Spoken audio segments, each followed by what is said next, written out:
So, and yes, people are starting to attend. So, welcome everybody. I'm just gonna spin a little bit of patter here. We're gonna wait till about 5 after to get started and give everyone a chance to jump on board.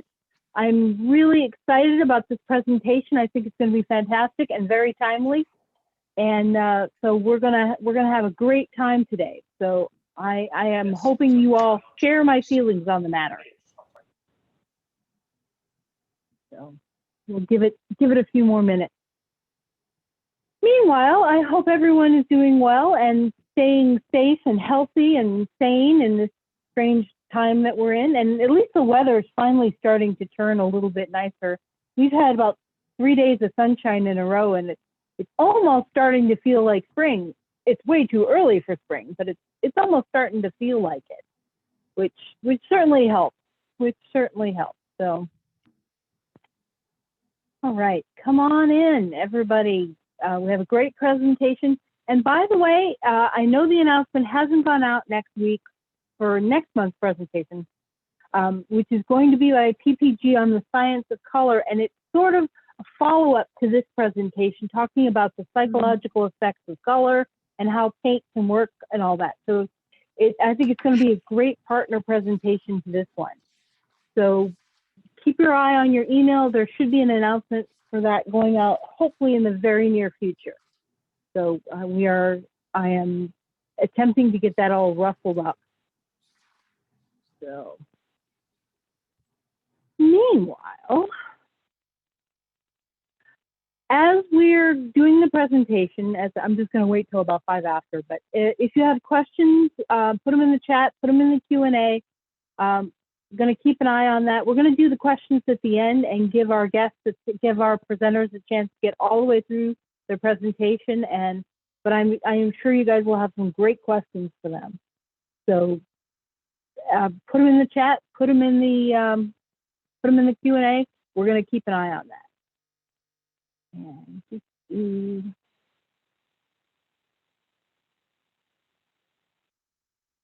all right.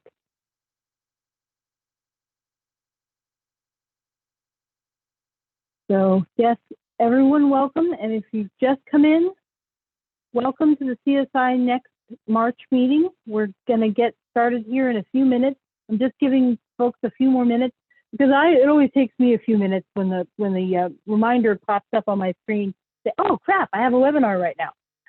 And it takes me a few minutes to log in. So will the presentation be available or a white paper? That is an excellent question.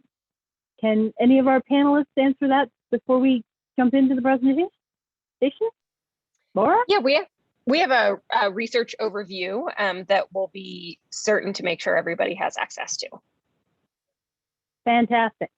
We will get that, and if we get that from you, we'll make sure it gets posted on the CSINext website and sent out to the attendees. So perfect. Thank you. Yeah. So let's see. We've got 22 people, which is great. So yeah, I'm just forgive my humming and hawing and making strange little noises. I'm just kind of filling some time. We will get started in about 1 minute here. Again, like I said, keep your eye peeled for the April meeting, which is going to be PPG presenting the science of color, which is a really nice follow-on to this, talking about the psychological effects of color and stuff. So that being said, I am going to turn this over to our esteemed former president, Mr. Mike Young, with the city of Denver, who has been doing some work with this on several of his projects. So Mike, why don't you take it away and give us an introduction to these lovely folks. We'll do it. Am I on now? You are on. Okay, I do want to make sure I didn't have to push a fancy button or something. Welcome to the March presentation of the CSINext monthly membership meeting. As Catherine said, my name is Mike Young. I work for the city and county of Denver. And this program first came to my attention, let me back up. I haven't actually worked with this team, and so I'm excited to hear what they have to say as much as everybody else. But I have worked with their information and what they put together. They mentioned a research paper. I have that PDF of that research paper, and I will post that on our website. And where I came to be familiar with what we're going to be talking about today was when I was assigned a homeless shelter for the city and county of Denver. It's a 500-bed shelter that we're building. It's an old warehouse, and we're converting it into a shelter for, again, 500 men at this point. The concept of designing with healing and dignity and joy in mind was brought forth by our host group, which is our housing sustainability group, which does a lot of work with the Denver homeless community, the individuals experiencing homeless within the city. Work with a lot of different groups, the Colorado Coalition for the Homeless, Catholic Charities, the Salvation Army, several organizations, and we provide the resources, and then they operate the facilities.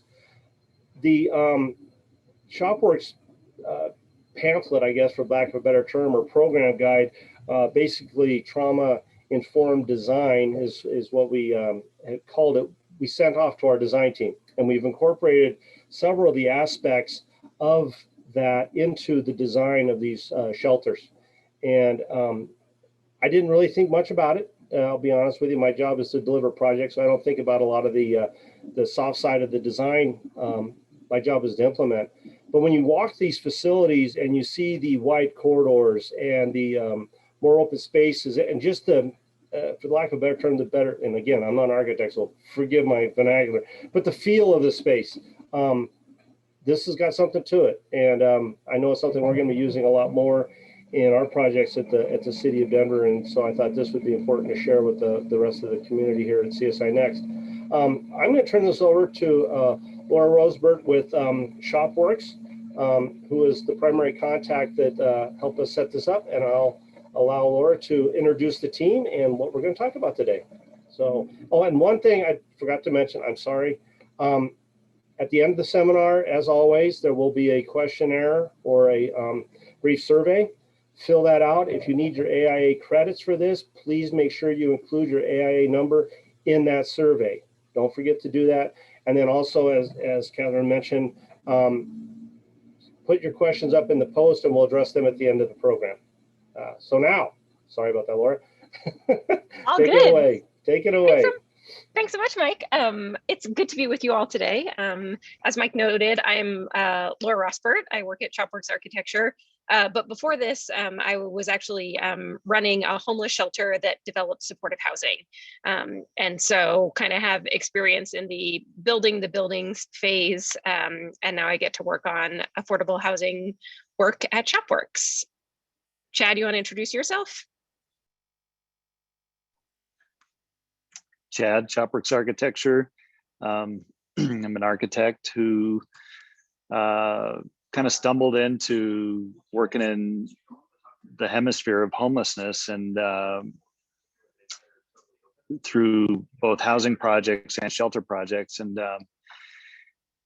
worked on the Arroyo Village project, which we'll talk about a little bit during the course of this presentation, and really discovered that there's a pretty fundamental lack of understanding of the interrelationships of mental health in the built environment. And there's not a lot of language about how the built environment can help folks experiencing stress or trauma or life circumstances, how the building can affect their ability to cope with these circumstances and to heal and grow.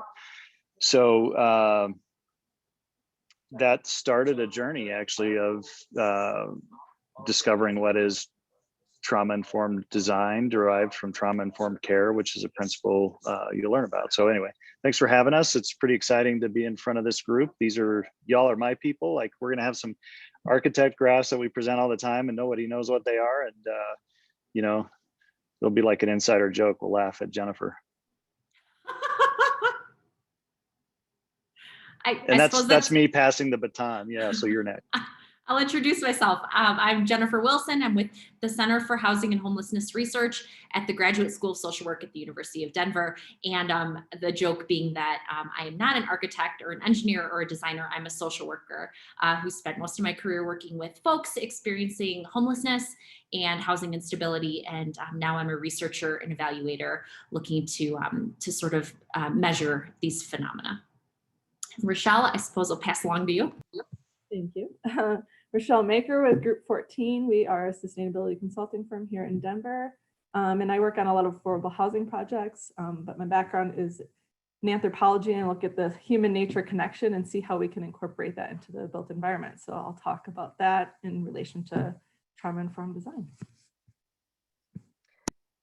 Wonderful. And with that, I'm going to dive fast into our presentation because we have a lot of things we like to share, but are also always our favorite part of these presentations are always the conversations that happen at the end based on things you all have seen. So please do make sure you're putting those questions or thoughts in the chat because, you know, at the end of the day, you know, this is our kind of best first guess at what trauma-informed design is. And all of us can be experts in it, and we want the chance to learn from you as well. So with that, I'll share kind of the birth of this project for this team took place at Arroyo Village.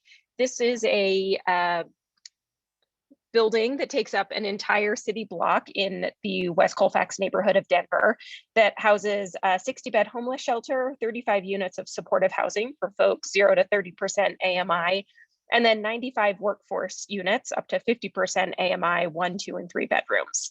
And at the time, I was working at the Dolores Project that ran the shelter in the old building, nothing near as beautiful as this beautiful building before you.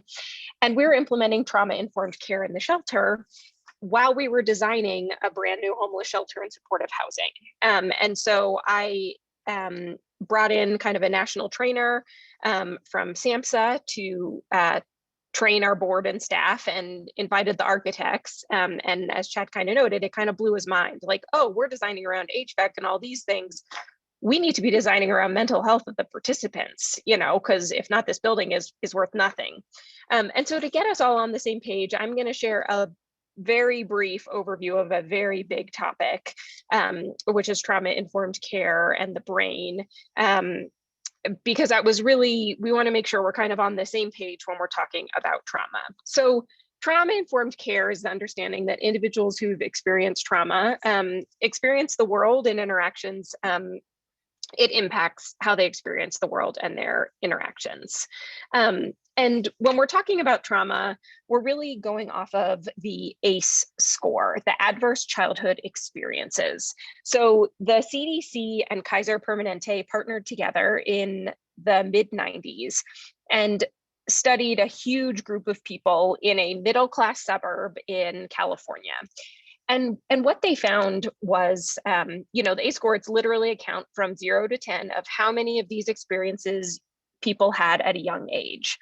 And what they found is that 65% of the folks they studied and 65% of Americans have an ACE score of at least 1. And so when we're talking about trauma and mental health in the built design, we're not talking about those people over there, but we're talking really about all of us. And trauma is huge. Youth are exposed to traumatizing events on a regular basis, and this deeply impacts them. And what studies have found is that these experiences of trauma early on create behaviors later in life. And, you know, I can look at these and say like, yeah, I can understand having some trauma as a kid, you know, increases depression, but trauma as a child increases your chance of broken bones as an adult, or strokes or heart disease. And, you know, we see that folks who have an ACE score of 2 or more are 3 times more likely to have attempted suicide. Folks with an ACE score of 4 or higher are 4 times more likely to label themselves an alcoholic. Those with an ACE score of 6 or more died 20 years earlier on average. And there's been some really incredible research. I'll share kind of a video because I have about 4 more minutes to get through, you know, hundreds of pages of research. But this is really about your brain, and especially brain development as a child. And what you see is that the more trauma kids experience in their youth, the less they're able to get to kind of their higher level of thinking. And that's because, sorry, one of these, my slides disappeared. All good. And what we see this is that your brain is making certain developments and certain pathways. And so as a kid, your brain is developing these pathways, and this organizes your childhood brain. Dr. Nadine Burke-Harris is one of my heroes, and she has this incredible TED Talk I'll share with you. But she notes kind of, the way that I understood it best was when she gave this example of, your body is trained in fight or flight. And when you as a kid, if you're in the woods and see a bear, you're not going to have higher level thoughts. Your brain is figuring out, how do I survive this experience? And she has this haunting sentence in her TED Talk where she says, but what happens when the bear comes home every single night?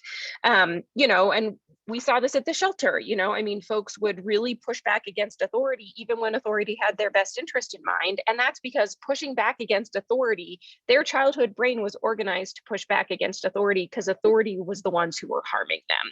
And so you can't just take them and take an individual who survived by certain actions and then put them in a system and say, oh, but we actually really do care about you and we have your best interest at mind. Their brain is telling them this person is not safe, this person is not safe. And so, trauma-informed care is acknowledging, not saying, why are you doing this, but what happened to you that this is how you're reacting. And in that same way, we need to think about how the built environment can be a partner to that. The research example I always love is Dr. Panksepp, who did this study where they put the hairs of cat in a mouse's cage, and the mice cowered in the other corner, of course, right? Cats are threats, thus cat hair is a threat. But we all know that a cat hair cannot harm a mouse, right? It's just a piece of hair. But even when they removed that cat hair, the mice never returned to the same level of play. And so for me, as somebody who had power over designing a building, how am I designing this building so that all of the humans who walk within it are not going to see any cat hairs? It's impossible to avoid everything, but how do you really encourage healing in dignified spaces? And so for us, these were the questions that we really considered when we were designing Arroyo Village. We did our research and there wasn't much. There was a little bit about trauma-informed design and therapy offices or medical offices. That's really different than designing somebody's house.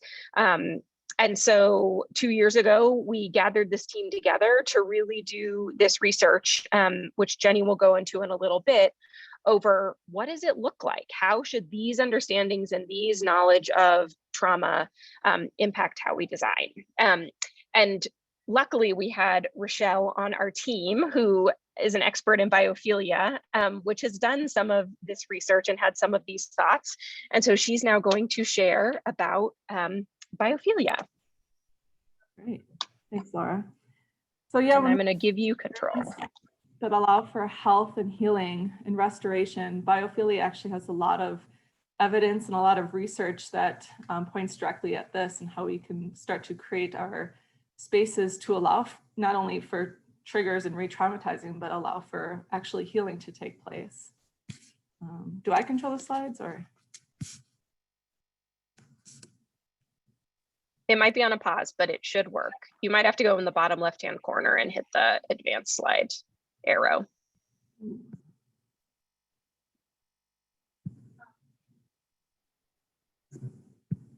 No, there we go. Okay, hopefully this keeps working. I think there's a little delay. Great, and so biophilia is this term, yeah, it is, sorry. Is this term that was developed by E.O. Wilson, or popularized by E.O. Wilson in the 70s. And it really points to our love of life, our innate need to be in and around nature and living systems, And not only just a desire or, oh, isn't that nice, but actually our need, our physiological, physical, social, emotional need to be in and around living systems and in and around nature. And more recently, with the recognition that people spend close to 97% of their time indoors, disconnected from nature and living systems. And as we move more and more into urban environments, we're really missing out on a lot of this health and healing benefits. So biophilic design is this idea of how we can bring these benefits into our built environment to get at some of the restorative qualities that nature allows us to have.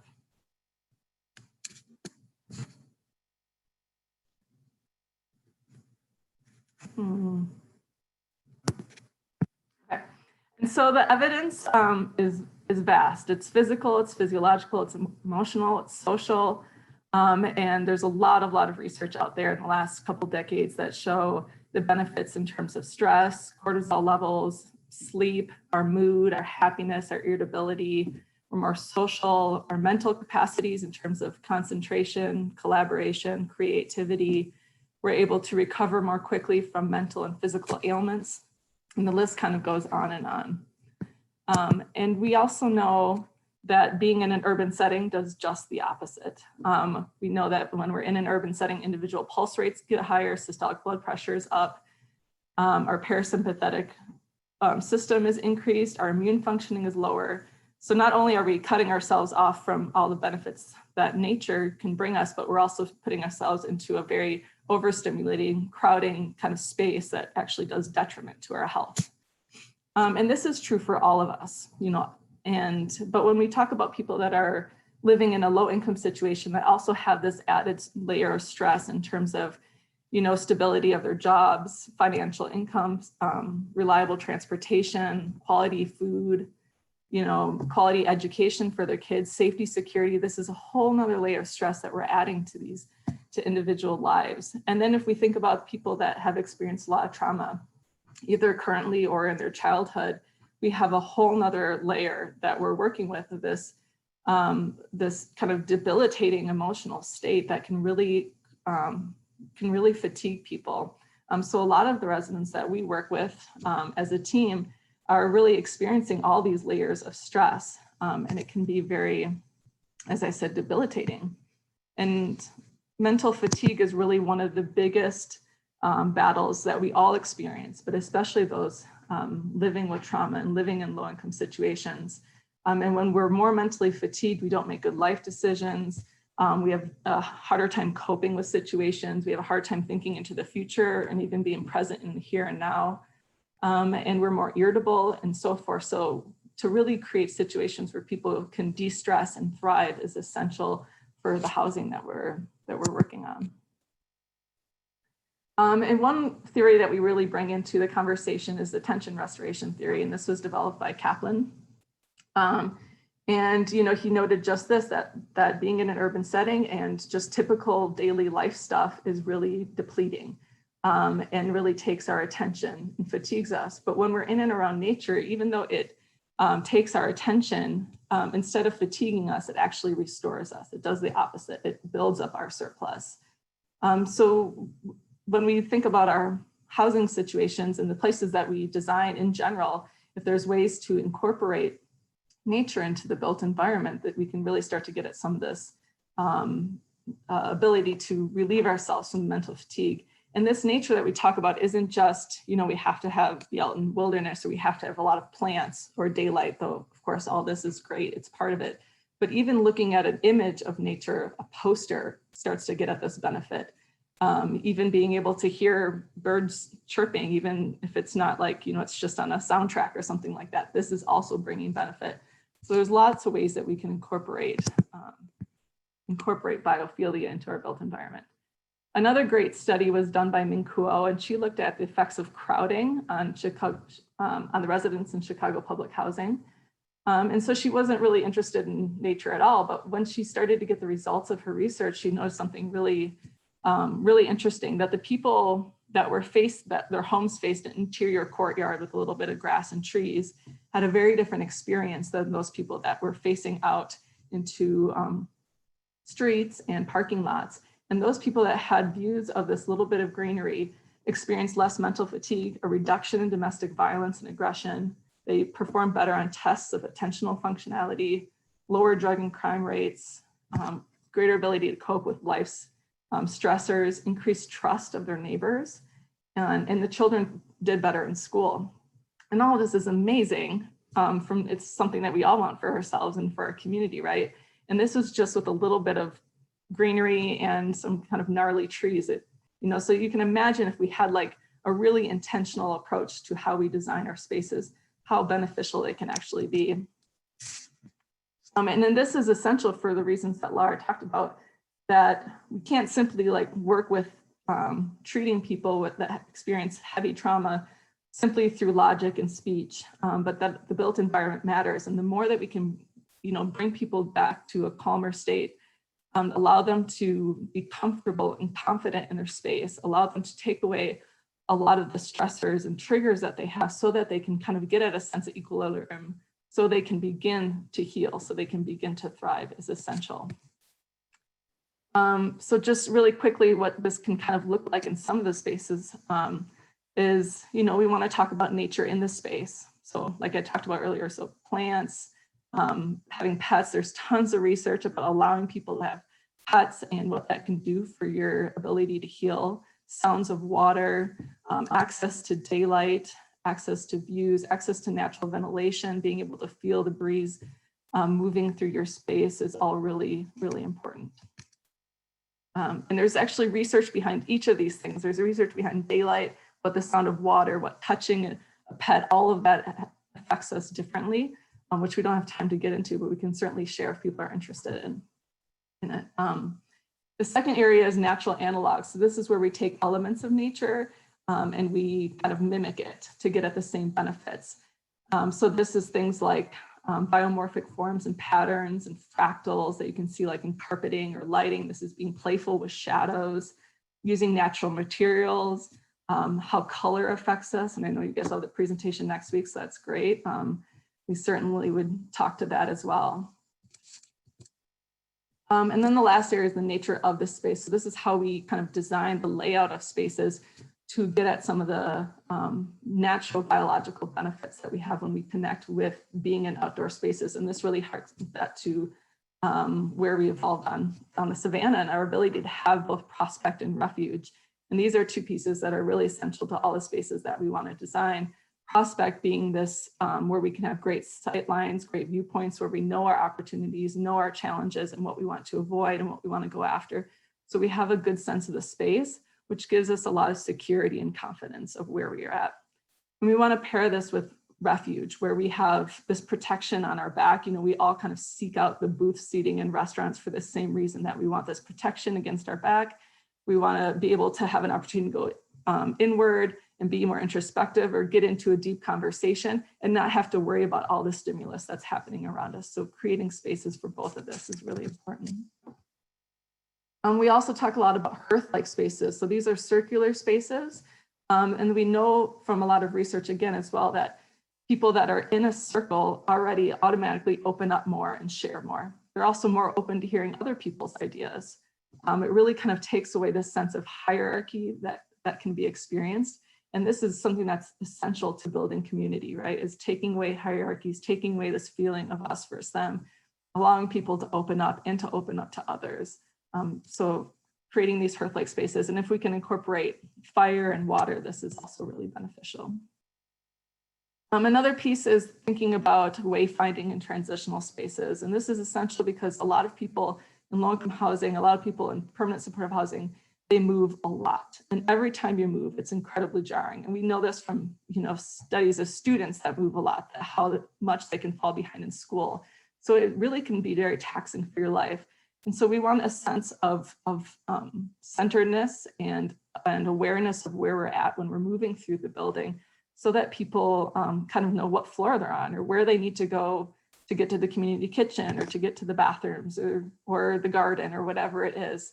So having markers, whether that's through art or through lighting or through materials, to give people a sense of space. And lastly, we want to get people outside as much as possible. There's no amount of interior architectural design that will ever take away our need to be out in nature, feeling the sunlight on our face, feeling a breeze across the wind, listening to birds, digging our hands into soil. All that stuff is so essential on a very biological level to our ability to stay healthy and ultimately to heal. So if we can create spaces outside with prospect and refuge and hearth-like spaces, this is really essential as well. And that's all I have. So Jenny's going to talk about the research that we've done together. Great, thank you so much. Yes, so I'm going to talk about the initial research that our group conducted on this topic of trauma-informed design. We were specifically looking at trauma-informed design for folks exiting homelessness into supportive housing, but we really want to acknowledge that trauma-informed design has broad applications to other groups and really to all people. So we wanted to anchor our understanding of trauma-informed design in the perspectives of the residents of the building, those who had the lived experience of homelessness and were now residing in supportive housing. So we started by identifying 3 supportive housing sites in Denver and Fort Collins, where a trauma-informed lens had been initially integrated into the design. We conducted 11 focus groups, largely focusing on residents, but also making sure to speak to staff at all of the locations. And then we called this a mixed methods design because we collected qualitative and quantitative data. The quantitative data was a series of surveys, and we wanted to make sure that the data sort of corroborated what we were seeing, and it did. So as you can imagine, we ended up with just piles of information from focus groups, from observational data, from tours, from speaking to staff, and we asked ourselves, how do we synthesize everything that we've seen and heard about these spaces and the experience of living in these spaces? And we knew right off the bat that trauma-informed design, it wasn't going to be a one-size-fits-all solution, as much as everyone sort of wants this like really direct, straightforward checklist of how to do trauma-informed design.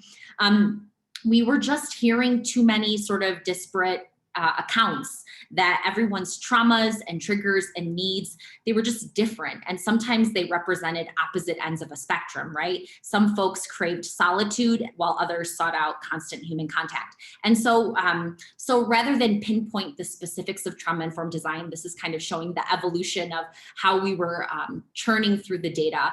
We instead looked at these higher level constructs or unifying themes that spoke to broader aspects of the building experience, that ways that the built environment was promoting or inhibiting healing for residents and promoting or inhibiting the sense of dignity.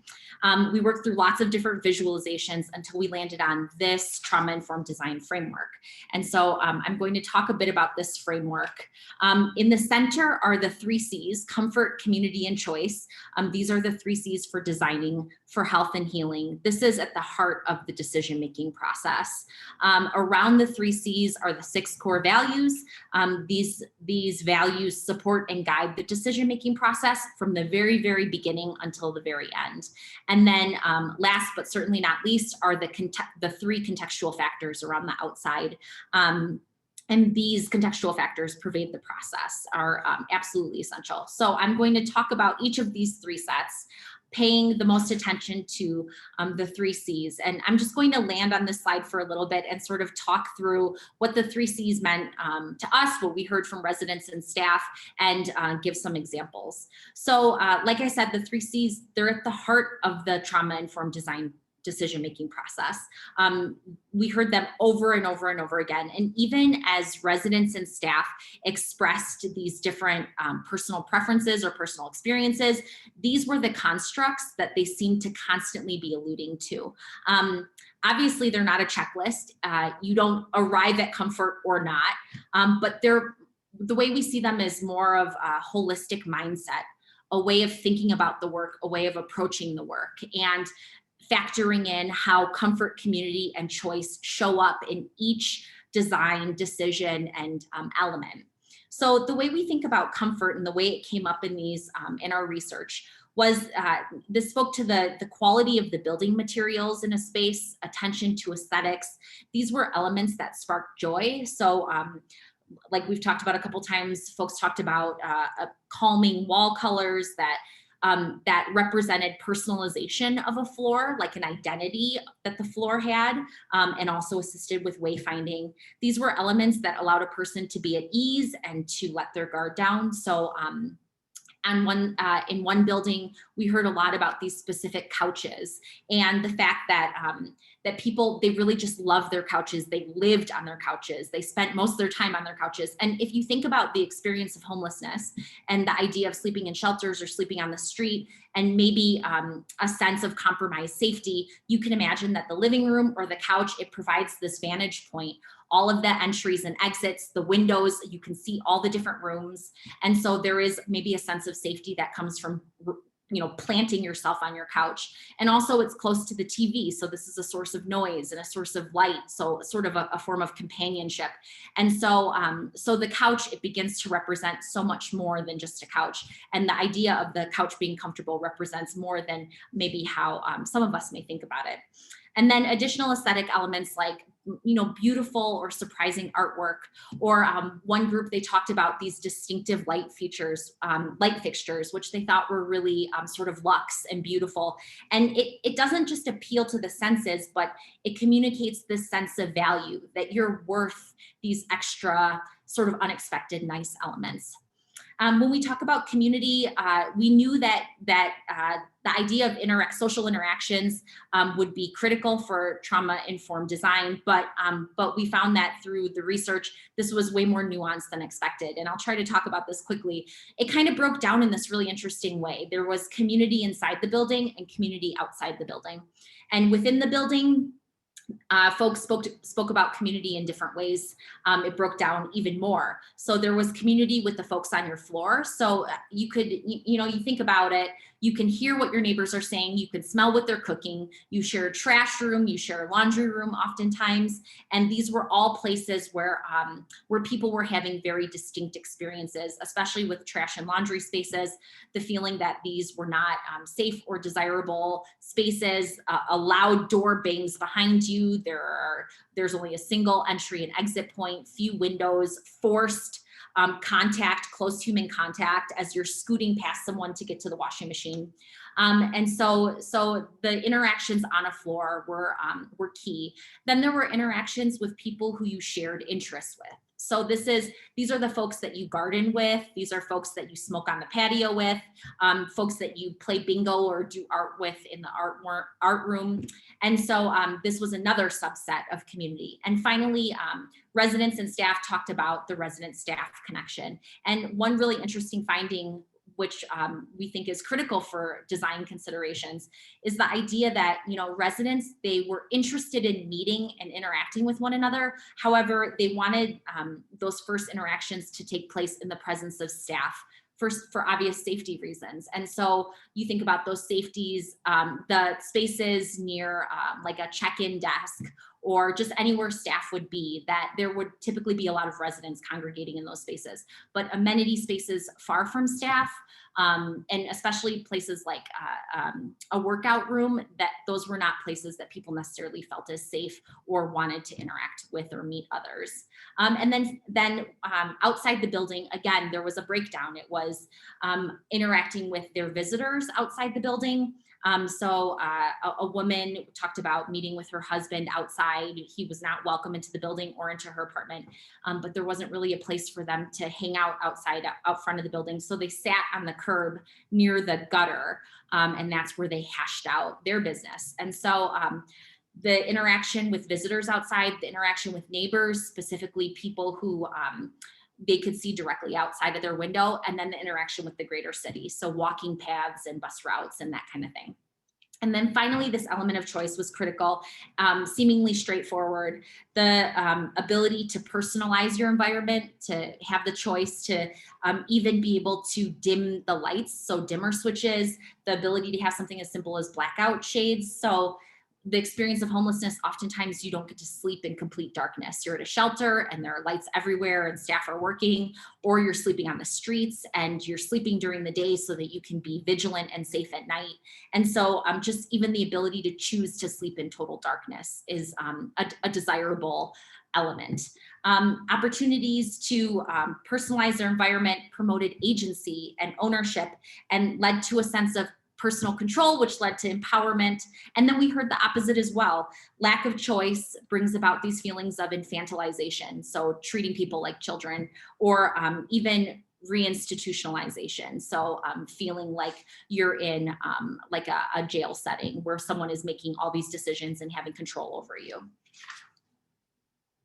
And then very briefly, you can see the 6 core values. They're pretty straightforward, but just to address the fact that these, you know, there's another person who does a lot of this trauma-informed design work, specifically with folks experiencing homelessness. Her name is Jill Pable, and she's faculty at Florida State University. So she had her own 6 values. Chad from Shopworks, he, after 2 decades of doing this work, had come up with his own dirty dozen values. And so we really synthesized and compiled this list that, that we feel are really, really essential for the project team to share as a set of aligned priorities from the very beginning of a project through until the end. And then briefly to talk about the contextual considerations. These elements, they're sort of like the higher level elements that pervade all aspects of the work. Not only can they not be ignored, but conversely, by understanding and really harnessing them, we believe that you can really elevate the design of a project. And Chad will talk about this directly. Environment, speaking not only to like climate and geography, like very direct forms of environment, but also thinking about like a historic context, economic context, other systems at work, institutions. Cultural context, meaning memory, tradition, identity, and the lived experience, really focusing on the lived experience of residents and listening to them, believing them, prioritizing their experience, but also considering the fact that every person who plays a part in the project, from the architects and the developers and the funders and the neighbors, that they all come with their own beliefs and assumptions. So taking all of that into consideration. So this is our framework, and now Chad's going to talk about examples that really sort of apply this. All right, great, thanks. Well, so I'm just going to talk a little bit about how this looks when applied, and some of the projects that we've worked on, and how this translates into built form. And you know, I think architects and designers, stand by here, maybe it'll go.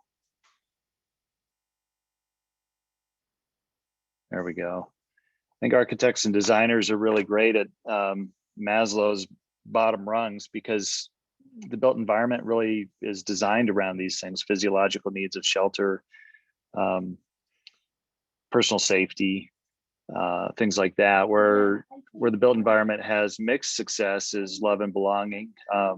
And certainly once we get into esteem and self-actualization, those are really abstract concepts and not primary to the built environment. However, all this research that we're talking about, I think, interlocks into the importance to consider these things in built form, as opposed to just, you know, roof that doesn't leak, check, foundations that don't shift, check, got a building permit on time. That's a different kind of an idea. And so this is a project that's got a couple of cool features to it. One is integrated art, and the art has meaning in the form of a neighborhood identity.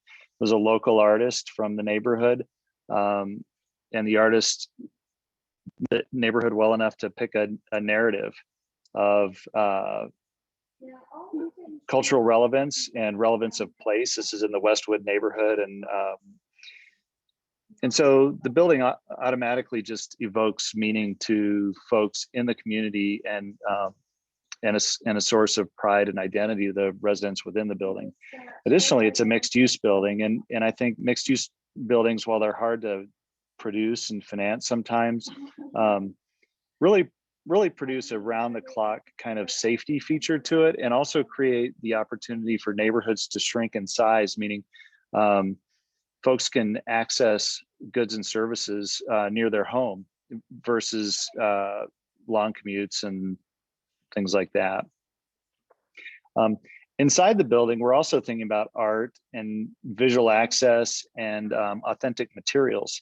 The biophilic narrative that Rochelle just offered, you know, this I would consider to have a lot of biophilic elements to it, even though it's plywood and concrete. Access to natural light, windows everywhere to the extent possible. I get yelled at about that when we're looking for dark, but windows are still good. Plywood instead of hollow metal door frames. And then again, the integration of meaningful artwork relevant to a community. The idea of entrances is really important too. I think off-putting entrances that are either too big or too austere or without layers of thresholds are problematic. So we spent a lot of time thinking about what is it like to walk through the front door? How do you approach the building? Or is it too formal like a courthouse? You know, trying to avoid those types of things. Another thing we've been really experimenting with is especially in homelessness, doing the laundry is triggering. You can imagine if you can only do laundry every now and then, and it's a real inconvenience. And also what's in the washing machine represents 100% of everything you own. Being asked to leave that while a load is running is not the right idea. And so we've tried to incorporate the idea of a laundry room that has other uses. So we've kind of coined a laundry spa or laundry lounge. So sometimes couches, fireplaces, sometimes exercise equipment, sometimes kind of booth seating. But the idea is that there's a window and the materials are warm and inviting and present a different image of laundry. Also the idea of entrance and greeting. This is a project for Laradin for essentially programming around intellectual disabilities and having an environment that's non-institutional. You know, there's no ceiling tiles here. And we're trying to break down the institutional nature of building materials in favor of something that's a little bit more naturally appealing, both to the eye and to your physiology and maybe the way your brain even processes it. And that is one thing that we're beginning to research actually is the brain patterns as it relates to an environment like this versus what you might think is a clinic lobby or a hospital waiting room or something like that. And this is how the rooms might manifest. You know, it's simple things like, you know, let's express glue laminated beams instead of concrete posts and podium stuff. Just that alone really warms up the room. And non-pretentious colors and simple materials is kind of a big part of the program. The Silver Lining House, which is a transitional housing for homeless kids, was really just a simple restoration of a mansion at 3rd Broadway. And, you know, the main thing we were supposed to do is not fuck it up too badly. And it's really great. Like the wood stairs, really dignified and restored the trim. You can type there, that's part of the, you know. But how do you create a community and kind of that hearth-like idea of there's this great living room and a great kitchen where kids can get together and learn how to cook and have community, experience that with one another in a safe place. I won't spend too much time on this in the McLeamy curve because I'm sure you're all familiar with it. But I love talking about it because I think as we design things, the earlier we get these ideas on the table, the better our opportunity to implement great ideas. And it can turn a little bit research phase and enough time that are going to live in a building, the folks who are going to operate the building. And where's the friction? And why is there friction? And is the friction perceived or real? And how do we develop a project language about how to solve for what these things are? What are the values? Is integrated art a good idea or not, and for what reason? Like, how are we doing on the question of privacy versus openness? And so spending the time to do that yields better architecture, I would say generally, but as it relates to mental health, it also begins to reveal an attitude about connecting and creating safety. Providence at the Heights, we were asked to design a building that kind of emerged out of this riparian landscape in Aurora. This was a very stressful project to design because it was housing for formerly incarcerated folks, and the neighborhood really hated the idea. The city council really hated the idea. The planning commission denied the application. But a really important project, and that lightning bolt, like I was right under that strike. I can show you the scar. But the inside, again, this is kind of first impression stuff. You walk in and bricks and low light, warm color palette, and cozy seating, and rocking is soothing, all those kinds of things. This is a project that just opened in Fort Collins, homeless, formerly homeless folks, 60 units. And we did an atrium. It's in an old movie theater.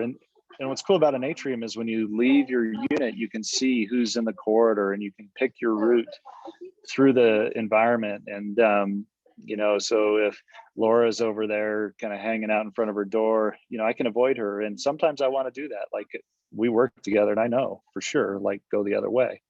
But also there's kind of a warmth and scale to this environment that is cathartic and really engenders the beginning of a community, especially for folks who maybe haven't had a community, a stable community in some time. I think there's something in the research phase, I'm always looking for, like, what's the deep meaning? And so when we did the Dolores project, this quilt was really important because the Dolores project offered quilts to women entering the shelter on their first day. And so we really integrated that into a simple architectural idea of painting and patterning that has deep symbolic meaning to the folks who live there. And then, of course, the shelter itself. This is the very first thing in a homeless shelter, the Dolores Women's Shelter. A guest walks in, and this is the first impression. It's like dignified, it's non-institutional, there's not a fluorescent light in sight. There's not an office that you have to walk through to get in with a desk that presumes some power dynamic. Instead, the intake room is on the left, and staff can greet you and invite you in. And there's visual access to the escape route, which is to the right or back behind. And so it's like you can increment your way into a community without ever feeling like you've crossed the point of no return, because there is, in fact, no point of no return. And this is Phyllis, who entered into the shelter after it opened, and I think her expression says it all. For Volunteers of America, there's an idea of permanence. You know, the architecture of this project is a little bit more formal, and but the idea is that the building represents this idea that no one's leaving you. A lot of the relationships of their clients involve, like, having lost connection, or things evaporate from their life, or promises weren't kept. And so I think that is a part of this narrative, as well as, like, really dignified interior design and screens. And so, like, this is a room within a room within a room kind of an idea, so that folks can have intimate connection, or skulk and be near an activity but not a participant or a visual engagement to the activity, but still part of the community. Last little project that we'll share is in Grand Junction. This is called Laurel House. It's for homeless kids, and the executive director was this crazy dude, John McLeman. He's like, we want something that's adrenaline. Like, we want our kids to feel like they have a sense of curiosity and joy and optimism. And so we really took that to heart and picked, like, sandstone paint and this kind of atrium idea. with little cubbies where intimate relationships can be formed, or you can kind of hide out in a booth in a bigger room and participate in a community without being called to it. And it's kind of like a cafe, so it's really casual, and that their staff in this building kind of operate peer to peer instead of over a desk or something like that. So I'll be done there. I'm 3 minutes past Laura's deadline that she imposed on me. Well, we really want to get to questions, so I'm just gonna let these kind of final slides speak for themselves. But for us, it's really thinking through, you know, how do we tell if the building's trauma informed, and what does that look like? And we'll happily share this slide deck as well. So with that, we would love a chance to hear from you all. I'll invite our panelists to all put their contact information in the chat so that we can have we can see each other's faces more. And while we wait for that, I'll let Catherine manage the Q&A portion of it. But just to wrap up from my side, first of all, thank you so much for agreeing to do this presentation. Those of you at CSINext that know me, changing my mind on something is unique. I tend to be stuck in my ways slightly. Being involved with the homeless shelter and even just touching the surface of this design concept in that aspect, it's a total paradigm shift for me. One thing I'd like to notice is the Dolores project. Not only does it have an impact on the residents, the tenants of the community, I finished the park right across the street from it. It's the Paco Sanchez Park. What that does for the community, that the architecture of that building, it transcends beyond just the building. We find ourselves at the city of Denver seeing a lot less damage to our sites, damage to our parks, a lot more of enjoyable space, because people actually, for lack of a better term, respect the place. They feel a sense of ownership and pride about it, which was mentioned. And so it goes beyond just the facility itself. It does impact the residents and then how they use the facilities around them. Like, for example, what you don't see in that picture is a very large park with a lot of different amenities right across the street. And then it's right next to a large rail station. So, and that rail station is quite nice as well, getting people to and from where they would like to be. And then just down the street from there is one of our libraries.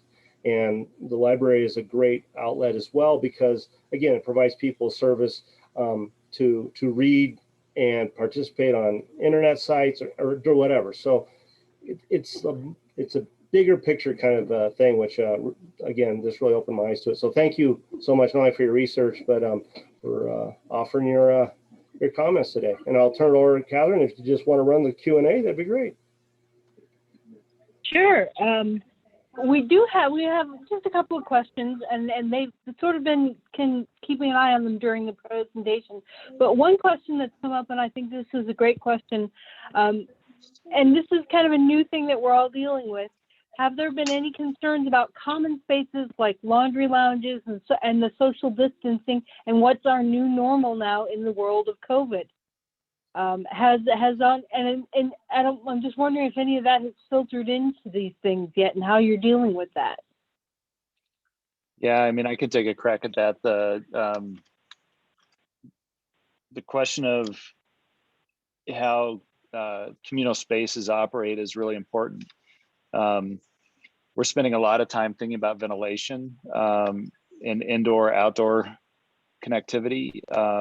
You know, I'd love a south-facing courtyard, and we really strive to get that out of our sites, whether it's easy to do or hard to do. Like having kind of a community space that can sidle out, especially in a place like Colorado, it's really great. You can prop a door open a day like yesterday, a day like tomorrow, even a day like today. You know, you can kind of be adjacent to ventilation, and also having built in a little bit of program intensity around you know, the hand sanitation stations and having access to masks and things like that. A lot of our clients are thinking operationally pretty hard about that. I would say for permanent fixed architecture stuff, we're spending the most time thinking about ventilation, how to do that we don't just destroy operating budgets. One thing we've done. Oh, I'm sorry, Kat. One thing I know we've done from an operational standpoint, and then again also from a design standpoint. You mentioned the doors. We have this homeless shelter we're doing right now. It's basically a large warehouse. We're trying to make it as comfortable as possible, but it is strictly homeless. It is to keep people safe during adverse weather and give them a safe place to sleep. But we've left the overhead doors at all the bays in there, and they're operational because there's nothing like opening up a door. Like Chad was saying, on a very nice day, and just getting that breeze. They mentioned, hearing the birds and having a breeze blow through the place. I mean, it helps tremendously. But one thing we've also noticed is, at first, I think we were worried about the policies and procedures we were putting people through for their check-in. And I think what we've been actually seeing is people feel more comfortable entering a space where they know everyone around them has already had their temperature taken, has filled out a form, has gone through some kind of screening. It might be inconvenience for you, but everyone around you is, quote, safe. So, I think there's a benefit of that as well. It gives you a little bit more sense of the community and the people that are around you. It gives you some more of that comfort.